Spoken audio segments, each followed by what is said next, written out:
अस्सलाम वालेकुम। उम्मीद है आप सब लोग खैरियत से होंगे। पिछले लेक्चर में हमने देखा था कि हमारे पास डिस्पर्शन रिलेशन कैसे आया। ठीक है, हमने डिस्पर्शन रिलेशन निकाला और उसको अलग-अलग किया for positive and for negative.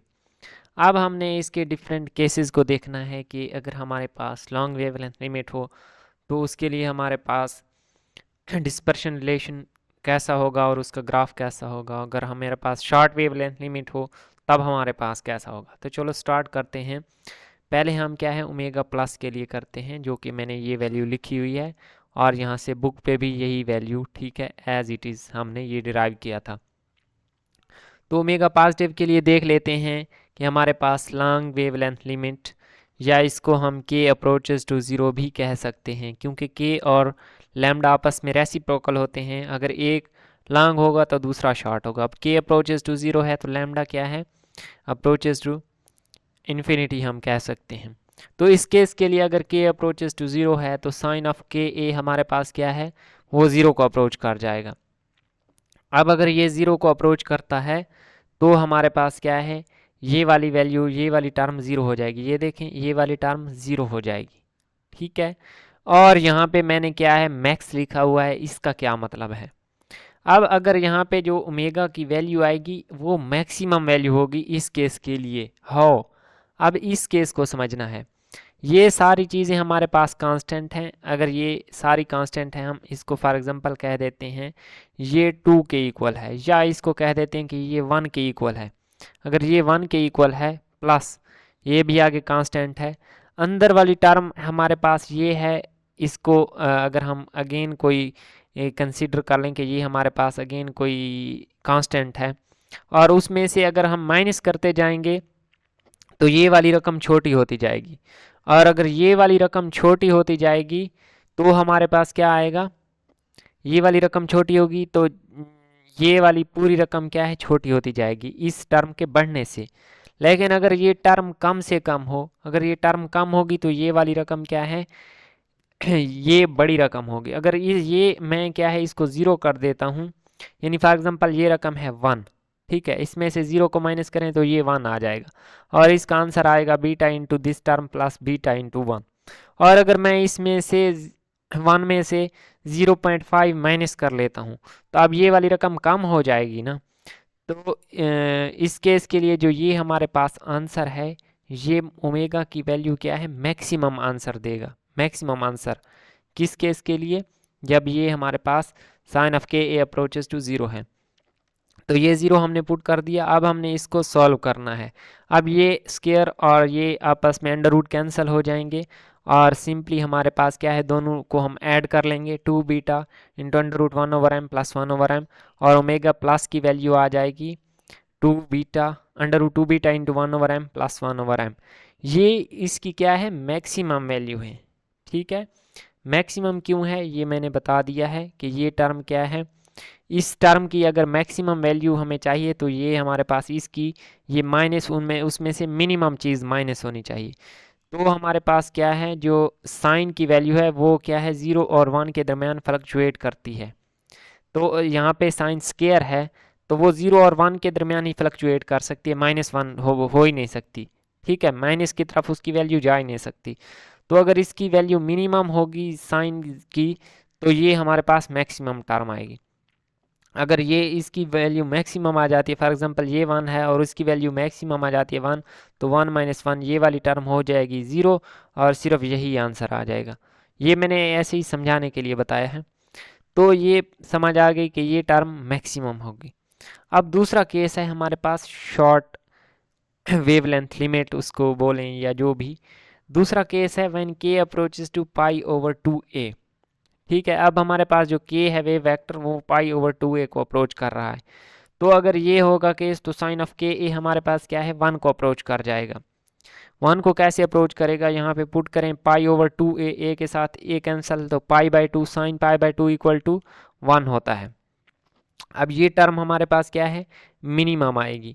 Minimum कैसे आएगी ये अभी हम यहाँ पे देख लेते हैं, क्योंकि ये मैंने अभी समझा दिया है कि अगर इस टर्म में से ये वाली टर्म माइनस कर दें, ठीक है, तो ये टर्म कम हो जाएगी, और ये टर्म कितनी कम होगी, क्योंकि इसकी मैक्सिमम वैल्यू 1 तक आ सकती है साइन की। तो इसकी जब मैक्सिमम वैल्यू माइनस करेंगे तो इस टर्म की वैल्यू क्या है, मिनिमम आ जाएगी।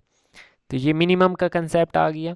अब के ए की वैल्यू 1 कब हो सकती है, अगर हमारे पास 2n into 1 into pi over 2, ये हमारे पास के ए की अगर ये वाली वैल्यू हो, अगर n is equal to 0 put करें तो के a is equal to pi by 2 बनता है और के की वैल्यू पाई ओवर 2a बनती है। दोनों केसेस में हमारे पास क्या है, अगर हम कहें कि साइन ऑफ के अप्रोचेज टू 1, ये भी सेम बात है, अगर के approaches to pi over 2a, ये भी सेम बात है। तो इसकी वैल्यू 1 आ जाएगी, सिंपली हमने साइन की जगह 1 पुट कर देना है, 1 का स्केयर 1 आ जाएगा। तो अब इस केस के लिए ये वाला स्केयर हम क्या है, खोल देंगे। अब ये स्केयर जब हम खोलेंगे तो ये 1 ओवर एम का square plus 1 over capital m का square plus 2 over m into m, और ये है माइनस के साथ, ये प्लस के साथ है, तो ये वाली टर्म प्लस और माइनस सेम चीज़ें हैं, तो ये माइनस आ जाएगा। ठीक है, ये प्लस का 2 है और ये माइनस का 4 है, तो -2। और अब अगेन ये कंप्लीट स्केयर बन रहा है किस चीज़ का, 1 over M minus 1 over M. अब इसमें हमने क्या है, 1 ओवर कैपिटल एम पहले क्यों नहीं लिखा, क्योंकि 1 ओवर कैपिटल एम एक छोटी वैल्यू है और 1 ओवर स्मॉल एम एक बड़ी वैल्यू है। ठीक है, फॉर एग्जांपल मैं छोटा मैस 1 किलोग्राम ले लूँ और बड़ा मैस 2 किलोग्राम, क्योंकि बड़ा मैस जो कैपिटल एम है वो बड़े मैस को शो कर है, तो ये 1 ओवर 1 और ये -1 ओवर 2 हो जाएगा, मतलब 1 ओवर 2 छोटी वैल्यू है। तो इसलिए हमने जब भी ये कंप्लीटिंग स्केयर करना होता है उसमें बड़ी टर्म को पहले लिखते हैं, माइनस उसमें से छोटी टर्म माइनस करते हैं, क्योंकि ये रेसिप्रोकल में आ रही है तो ये छोटी हो जाएगी। अब ये स्केयर और अंडर रूट आपस में कैंसिल हो जाएंगे और ये कैपिटल एम वाली टर्म्स आपस में कैंसिल हो जाएंगी, और omega square is equal 2 beta over M. तो ओमेगा प्लस की वैल्यू हमारे पास क्या आ गई, √2 बीटा ओवर एम, और ये इसकी क्या है, मिनिमम वैल्यू है, मिनिमम वैल्यू। ठीक है, मिनिमम वैल्यू। अब हमने ओमेगा प्लस के लिए देख लिया, सेम हम क्या करेंगे ओमेगा माइनस के लिए। अब देखेंगे पहले हम क्या है, लॉन्ग वेवलेंथ लिमिट देखेंगे जब के अप्रोचेस टू 0 है। अगर के अप्रोचेस टू 0 है तो अगर हम इसको 0 कर दें, ठीक है, फॉर एग्जांपल मैं दे रहा हूँ, ये 0 हो गया तो ये वाली टर्म बची और ये दोनों टर्म सेम हो जाएंगी और आंसर हमारे पास 0 आ जाएगा। लेकिन हमें नॉन ज़ीरो सोल्यूशन चाहिए, तो इस केस में हम साइन ऑफ के ए को अप्रोचेस टू 0 क्या है, इसको हम 0 नहीं कर सकते, इसकी कोई ना कोई हमें वैल्यू लेनी होगी। वो कैसे लेनी है वो मैं अभी बता देता हूँ, पहले ये समझ लें कि ये मिनिमम कैसे आएगी। अब देखें ये पहली टर्म है, उसमें से ये दूसरे वाली टर्म क्या है, माइनस हो रही है। अगर ये टर्म माइनस हो रही है, अब इस अंदर वाली पे आ जाएं। अब अगर यहाँ पे ये वाली टर्म माइनस हो रही है, ठीक है, ये जितनी बड़ी टर्म होगी, ठीक है, तो ये बड़ी टर्म अगर इसमें से माइनस करें तो इसकी वैल्यू कम होती जाएगी। ठीक है, और अगर हमारे पास क्या है, ये टर्म अगर ये देखें, साइन के ए की मैक्सिमम वैल्यू क्या है 1, अगर इसमें से 1 माइनस करें तो हमारे पास क्या है, ये टर्म कम से कम आएगी, और कम से कम अगर इसमें से माइनस करेंगे तो इसकी वैल्यू क्या है, मैक्सिमम बनेगी। लेकिन यहाँ पे केस हमारे पास उलट है, साइन की वैल्यू अप्रोचेस टू 0 है, ठीक है, 0 नहीं है, अप्रोचेस टू 0 है, तो इसमें से अगर कम से कम माइनस हो रहा है तो इसकी वैल्यू काफ़ी बड़ी होगी। मैं एग्जांपल दे रहा हूँ, अगर ये वैल्यू बड़ी होगी और इसमें से बड़ी वैल्यू माइनस करेंगे तो इसकी वैल्यू मिनिमम आएगी। ठीक है, तो ये इसकी वैल्यू मिनिमम आएगी यहाँ से। In this case we can neglect sine of K A. अब हम क्या है, इसको निगलेक्ट नहीं कर सकते, तो क्या करेंगे, ये पहली वाली टर्म इस स्केयर के से हम क्या है, कॉमन ले लेंगे।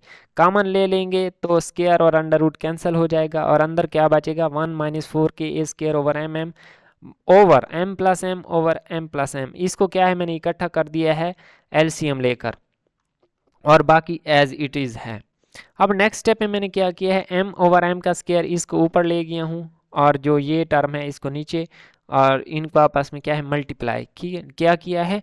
अगर हम डिवाइड वाली चीज़ को मल्टीप्लाई करें तो उसमें जो डिनोमिनेटर है और डिनोमिनेटर है उनको आपस में चेंज कर देते हैं, तो मैंने यहाँ पे सिंपली यही चीज़ की है।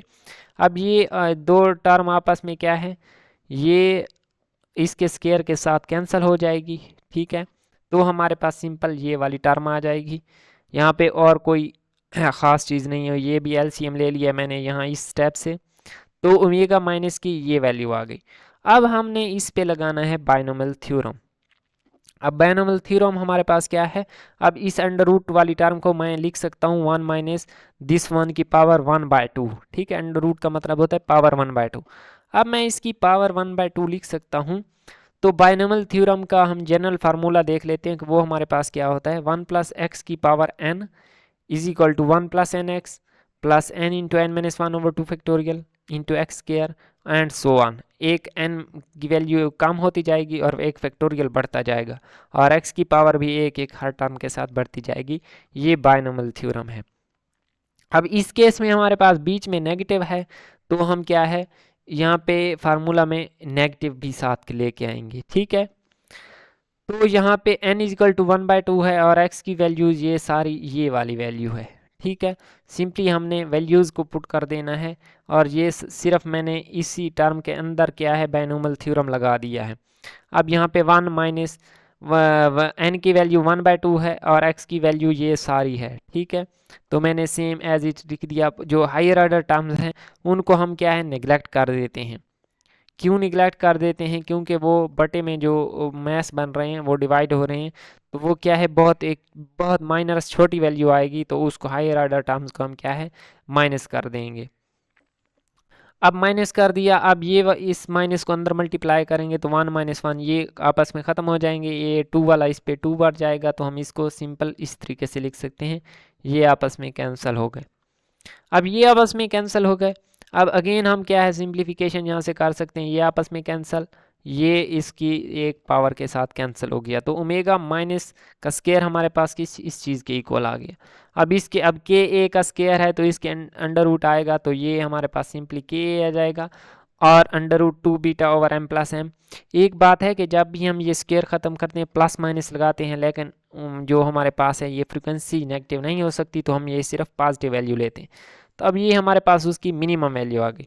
अब दूसरी लिमिट हमने केस के कौन सा लिया था जिसमें k अप्रोचेज टू π/2a होता है। अगर हमारे पास k अप्रोचेज टू π/2a है तो साइन ऑफ के ए हमारे पास क्या है 1 को अप्रोच करेगा। जब के की ये वैल्यू पुट करेंगे तो साइन की वैल्यू क्या है 1 आ जाएगी। अब इसमें केस में हमारे पास क्या है ये वैल्यू मैक्सिमम होगी। मैक्सिमम कैसे होगी? इस वैल्यू में से अगर ये मैक्सिमम टर्म माइनस हो रही है तो इसकी वैल्यू कम से कम आएगी, और ये अगर कम से कम वैल्यू इसमें से माइनस होगी तो ओमेगा की वैल्यू मैक्सिमम आएगी। ठीक है, आई होप कि आप इस बात को समझ गए होंगे। अब हमने क्या करना है, अब अगेन इसके स्केयर को ओपन कर देंगे। इसके स्केयर को ओपन किया तो हमारे पास क्या है सेम जैसा कि पिछले केस में हमारे पास था वही सेम केस है, लेकिन यहाँ पे थोड़ा सा ट्विस्ट आएगा, वो आपने देखना है। ये 2 - 4 माइनस का 2 आ जाएगा। हमने 1/m - 1/M का स्केयर लिया।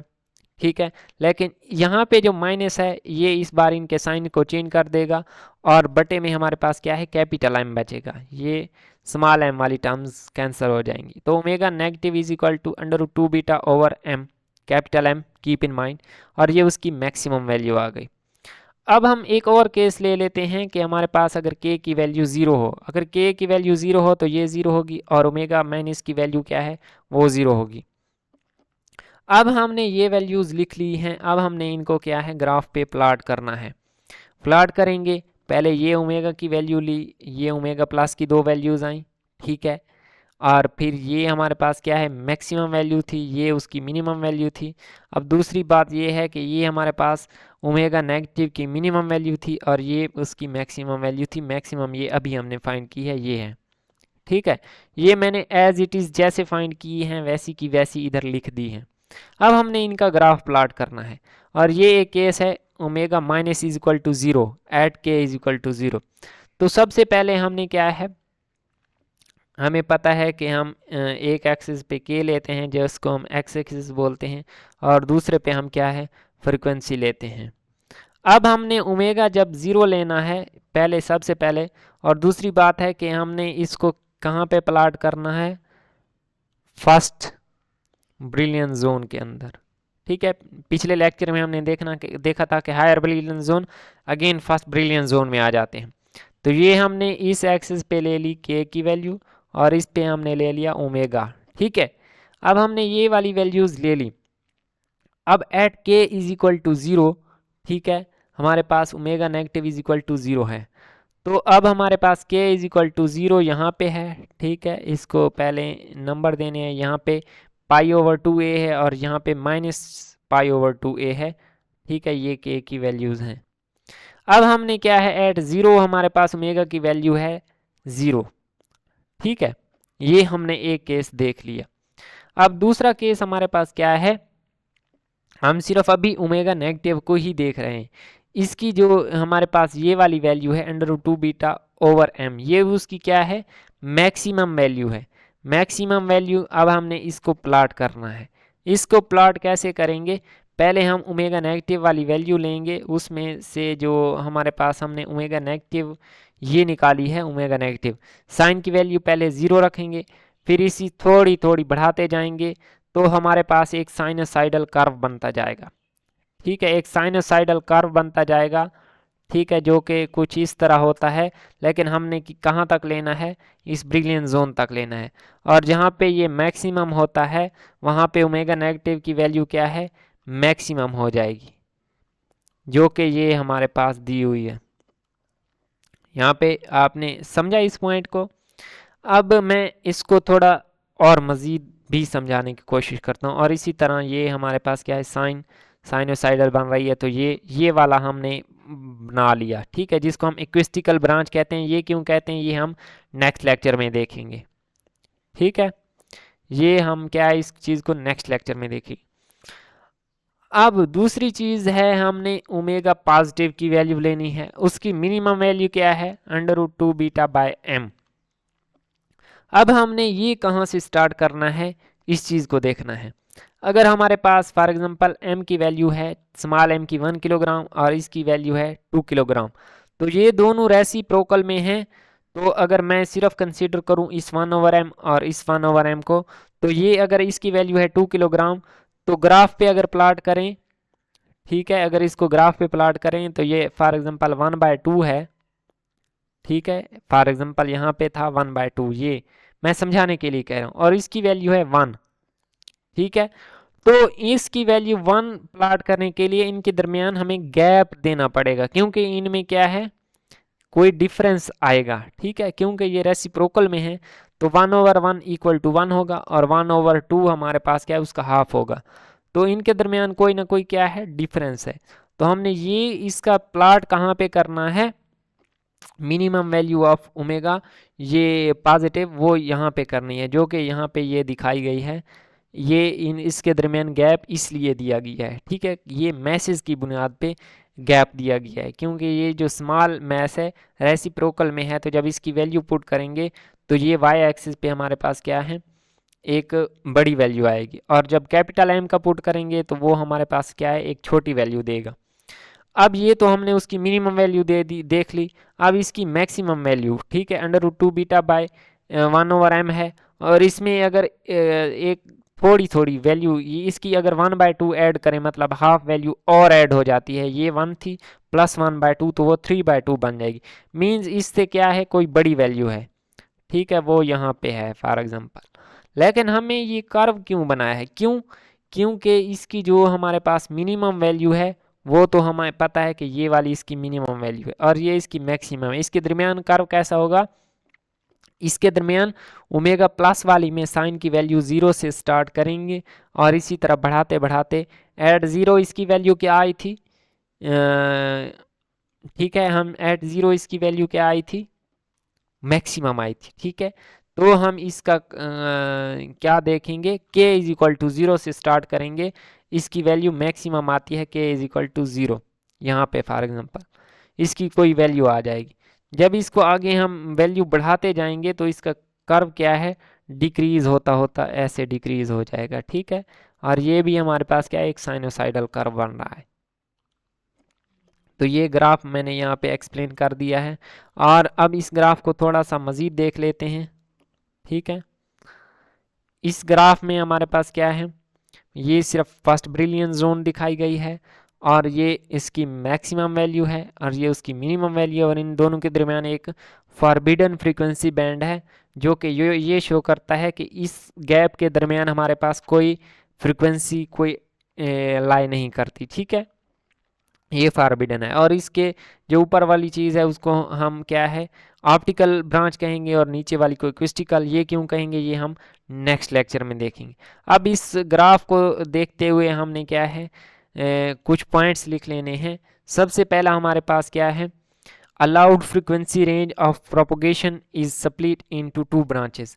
अब दो ब्रांचेस हैं अलाउड वेव फ्रीक्वेंसी की, एक ये और एक ये। अब ये दो ब्रांचेस हैं और इसमें से जो अपर ब्रांच है उसको हम ऑप्टिकल ब्रांच कहते हैं और लोअर ब्रांच को एक्यूस्टिकल ब्रांच कहते हैं। ऑप्टिकल ब्रांच इसको क्यों कहते हैं, क्योंकि ये इलेक्ट्रोमैग्नेटिक वेव्स की वजह से होती है। और इसको एक्यूस्टिकल क्यों कहते हैं, क्योंकि ये हमारे पास क्या है, साउंड वेव्स को प्रोड्यूस करती है। ये आगे हम इसको डिटेल के साथ नेक्स्ट लेक्चर में पढ़ेंगे। अब हमारे पास ऑप्टिकल की रेंज हमारे पास क्या है, उसकी मिनिमम वैल्यू लेनी है और उसकी मैक्सिमम के दरमियान क्या है, ओमेगा की वैल्यू लाई करती है। और इसी तरह एक्विस्टिकल की 0 से उसकी ओमेगा की मैक्सिमम वैल्यू के लिए हमने क्या है, मैंने यहाँ पे लिख दिया है। अब इसकी ये रेंज हो गई, ये आपने अपने नोट्स में शामिल कर लेना है। नेक्स्ट पॉइंट है हमारे पास क्या है, there exist a band of frequencies between these two branches. अब इन दो ब्रांचेस के दरमियान एक फ्रीक्वेंसी बैंड एग्जिस्ट है करता है, जिसमें हमारे पास क्या है, वाइब्रेशंस, वो डायटोमिक लैटिस में वाइब्रेशंस नहीं है, फॉरबिडन है, ठीक है, मना है वहाँ पे। तो इस वाई यहाँ पे हमारे पास क्या है, ग्राफ में कोई वैल्यू नहीं आ रही, तो ये हमारे पास क्या है, फॉरबिडन बैंड है, जिसको हम फॉरबिडन फ्रीक्वेंसी बैंड कहेंगे। ये इसकी डेफिनेशन है। और अब इस फॉरबिडन की रेंज हमारे पास क्या है, यहाँ पे इक्वल टू नहीं लगाना, सिर्फ ये ग्रेटर देन और लेस देन वाले साइन यूज कर लेने हैं, ठीक है। अच्छा, width of this band depends upon the ratio mass M over small M. अब इसकी रेशियो हमारे पास कैपिटल एम और स्मॉल एम पे ये डिपेंड करती है। ये कैसे करती है, अब मैं यहाँ पे लिखा है from the relation we can write दूसरा WRIT वाला लिखना था, width is directly proportional to M.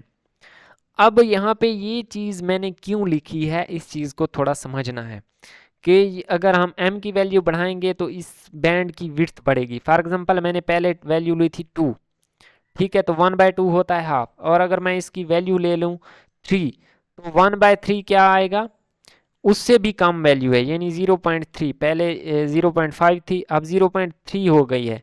तो अब 0.3 से ऊपर ये सारा हमारे पास क्या है, फ्रीक्वेंसी बैंड होगा, फॉरबिडन फ्रीक्वेंसी बैंड होगा। तो इसकी वैल्यू क्या है, अगर मैं इसकी 4 ले लेता हूँ तो 4 लेने से इसकी वैल्यू ये अगेन कम हो जाएगी, 5 लेने से और कम हो जाएगी, और बैंड बढ़ रहा है, क्या है, बैंड बढ़ रहा है। और दूसरा हमारे पास है विड्थ, क्या है, स्मॉल एम के इन्वर्सली प्रोपोर्शनल है। वो कैसे है, अगर मैं इसकी वैल्यू m = 1 किलोग्राम लेता हूँ तो ये यहाँ पे आता है, ठीक है। फॉर एग्जांपल 2 लेता हूँ तो ये वैल्यू 2 होती है तो ये कम हो जाती है, और मैं इसकी अगर वैल्यू 2 की बजाय कम ले लेता हूँ 1/2 लेता हूँ तो 2 ऊपर आकर क्या है, 2 के साथ 2 कैंसिल होगा और ये वैल्यू क्या है, बढ़ जाएगी। तो बैंड का रीजन बढ़ेगा अगर वैल्यू मैं मैस की कम लूँगा। अगर मैं मैस ये स्मॉल एम की वैल्यू ज़्यादा लेता हूँ, क्योंकि ये रेसिप्रोकल में है, ये डिवाइड हो रहा है, तो ये इसको नीचे, ये इस जो बैंड है इसकी लिमिट, जो ऊपर लिमिट है उसको नीचे ले आएगा, ठीक है। तो इस तरह कम हो जाएगा, ठीक है, समझ गए होंगे आई थिंक। उम्मीद है आप लोग जल्दी से अंडरस्टैंड कर जाते हैं, और मैं भी ज़्यादा टाइम कंज्यूम नहीं करता, मैं भी जल्दी जल्दी समझाता हूँ। तो अब यहाँ से हमारे पास प्रूव हो गया कि ये रेशो कैपिटल एम और स्मॉल एम पे निर्भर है, उसी पे डिपेंड करती है, ठीक है।